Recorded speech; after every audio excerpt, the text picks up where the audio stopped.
So ito na, nakompleto na natin yung. So ito na, nagbababa na sila ng mga letter. At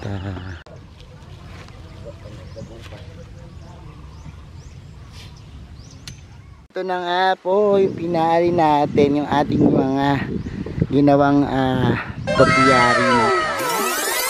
Hello everyone, this is Sir Mitsunabe ni Dino Park and Eco Garden and welcome back sa ating YouTube channel. And for today's video, ang pagbabalik natin sa Oliva Pasita Farm, no? At yan yung iniintay ng iba sa atin kasi nagtatanong ng ilang updates and sobrang busy tayo ng mga nakakaraang araw.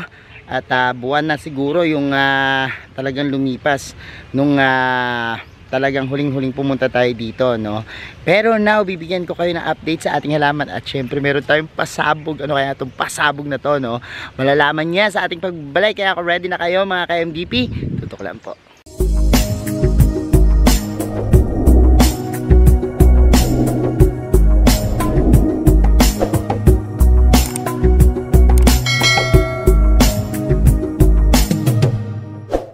And we're back mga ka-MDP. Nandito tayo sa Oliva Pasita Farm.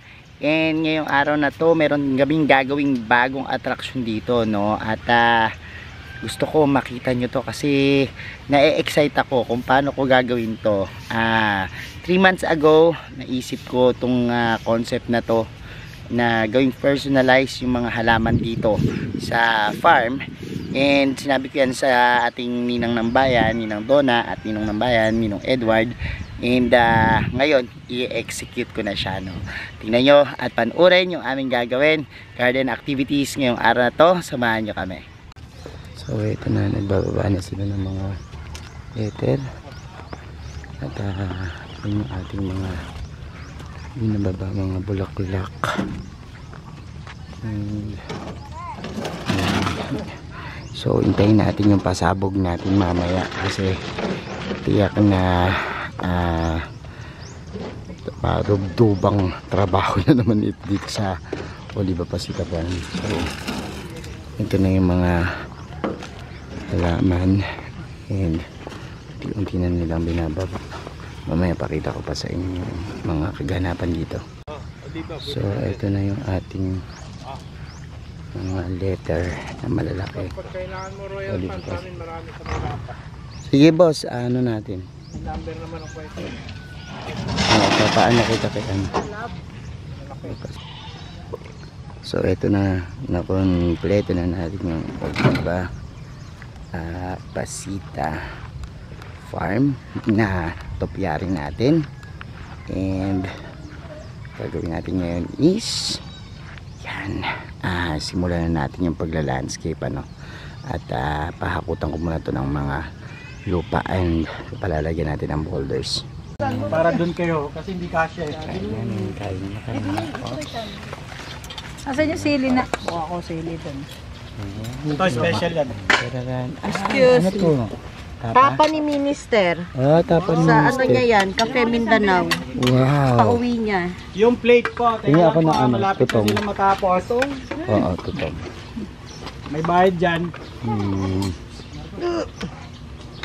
Talagang organisado ang ninong, no? Sorry na ninong. Okay na ba yan? Very good. Ano, bakas? Lugi na kasi unang sa baka. Meron naman baboy yan.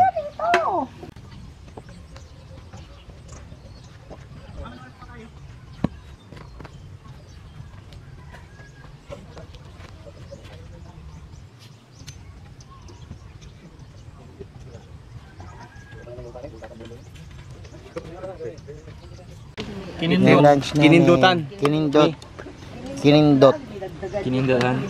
Kinindot lang, hindi kinindutan. Kinindot, kaldereta, ano to? Dinakdakan to? Kilawin. Eto may sabaw. Sinigang. Puro kambing yan. Iba't iba. Kawawa si unang ng kambing. May lumpia pa doon. So yan ang aming lunch ngayon. Kakain muna kami. Gara talaga kinindot. Yung mga nakakain na ng kinindot, yan, mag-comment kayo dyan kung ano lasa. So updates tayo dito. Ito yung ating mga Cactus Island, ano. Ang lalaki na ng mga golden parrot dito, grabe, no. Ang lalaki niyan talaga, and tuwang-tuwa ako kasi tingnan nyo kanyang itsura. Tapos yung mga Sansevieria dito, mga snake plants, oh, grabe, sobrang laki, no. Ayun yung mga cactus natin na nakadirekta sa lupa, and ayun, mga sobrang laki na. Yung mga succulents natin medyo pumangit dahil nasira yung kanilang net ng bagyo dito, and di pa naaayos. So may ilan na mga succulents natin na talagang bumigay, ano, pero ang gaganda pa rin ng kulay, ano, at stress na stress. Anyways, ayan, grabe. Ikot tayo muna dito sa ating garden. Ikot muna tayo, and ating mga bromeliads medyo naglalakayan na rin dito, no. And ayan, ating malalaking cactus nandiyan pa rin.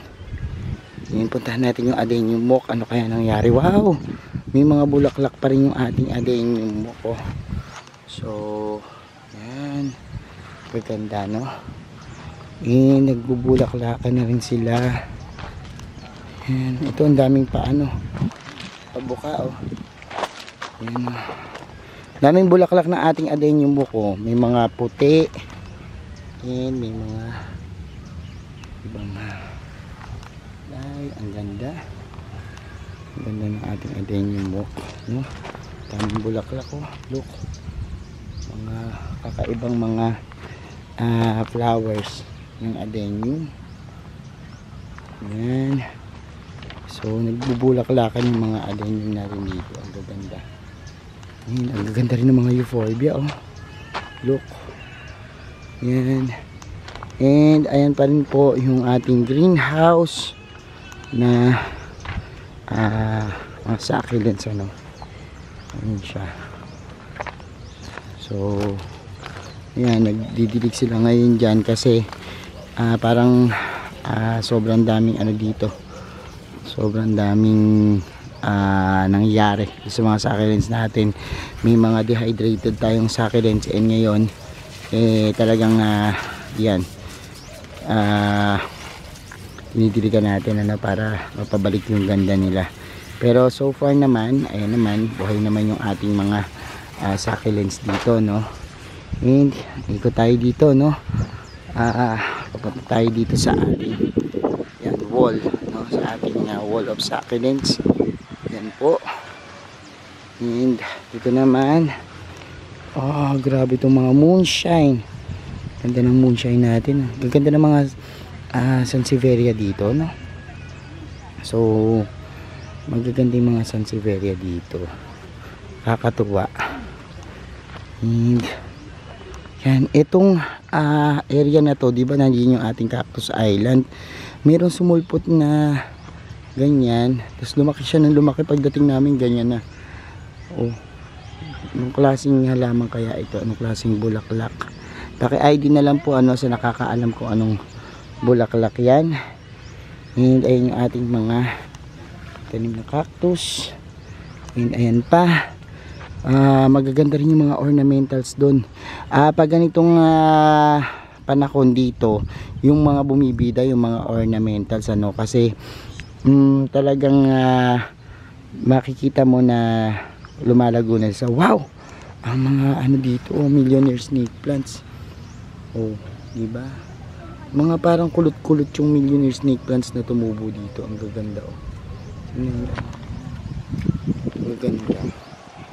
And ayan, so gagawin na muna natin yung pasabog natin, ano, at samahan nyo kami dahil may bago kaming garden project dito.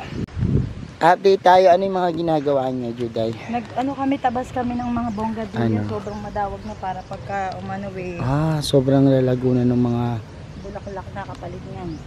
Bulaklak na kapalit nito. Nag-trim sila, ang lalago na kasi dito ng mga bonggibilya, no.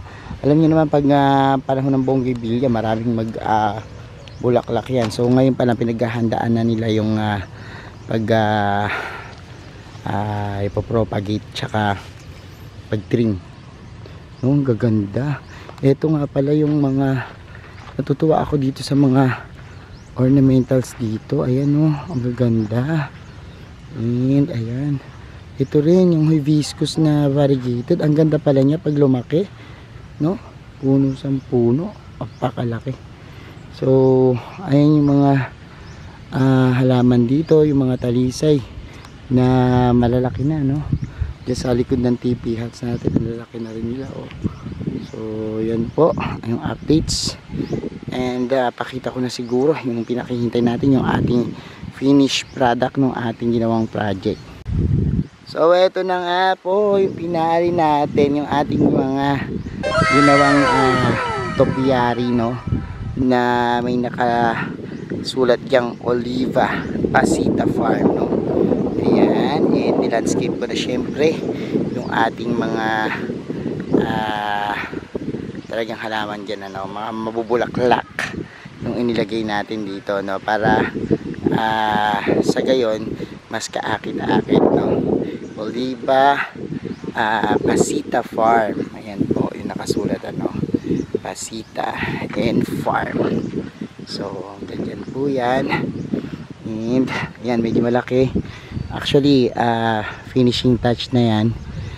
Actually meron pa akong mga idadagdag dyan, and siguro sa pagbisita uli natin meron na pong lalagay ng mga ibang mabulaklak na halaman dito, no? So itong mga agave dapat lalagay ko to, pero ma-exage na tayo kasi naglagay na ako ng mga agave sa mga gilid. Papapapat ko na lang to, pero anyways, pag nakita nyo yan, isang magandang itsura na yan, no? Yung ating Oliva Pasita Farm. Pag titingnan siya sa malayo, talaga naman ngayon napakalaki, no? Oliva Pasita Farm. So yan po yung pinaka attraction dito. And sabi ng ninong ng bayan, Ninong Edward, papalagyan niya to ng ipailaw, ano, sa gabi para maganda. I think parang Christmas light, no, para timing na timing ngayong magpapasko, yan, maganda yung ating yan, landscape dyan, ano, yung Oliva Pasita Farm. And pag halimbawa po nag-open to sa public, yan, mag-comment kayo dyan, ano, yung mga interesado po, para makapasyal dito. Marami kayong makikitang mga rare na halaman at kakaibang halaman, at syempre ang ganda ng vibes dito, no?